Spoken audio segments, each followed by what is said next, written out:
C'est son festival de l'été. Sur cette affiche, Matteo Salvini annonce les dates de sa tournée des plages. Là, aucune programmation musicale, mais des rencontres et des meetings politiques organisés dès aujourd'hui et tout au long du mois d'août sur les côtes italiennes.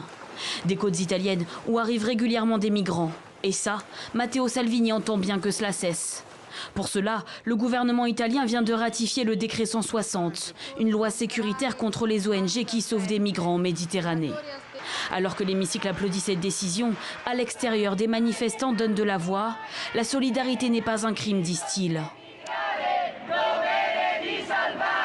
Ce nouveau décret accorde au ministre de l'Intérieur italien Matteo Salvini des pouvoirs élargis pour interdire les eaux territoriales aux navires, confisquer les bateaux des ONG, imposer aux commandants des amendes pouvant aller jusqu'à 1 million d'euros, mais aussi infliger jusqu'à 10 ans de prison en cas de résistance. S'ils entrent dans les eaux territoriales italiennes, malgré l'interdiction, nous leur confisquerons leurs bateaux. Le Haut Commissariat aux réfugiés de l'ONU s'est dit inquiet après l'adoption de cette loi. Les ONG jouent un rôle inestimable pour sauver la vie de réfugiés et de migrants qui tentent la dangereuse traversée maritime vers l'Europe. Leur engagement et leur humanité ne doivent être ni criminalisés ni stigmatisés. La Commission européenne entend vérifier la compatibilité de ce décret avec le droit européen.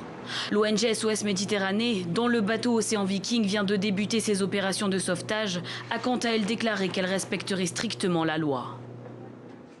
Et on a par ailleurs appris que la Ligue de Matteo Salvini, justement, accusée de fraude, devra rembourser 49 millions d'euros à l'État italien.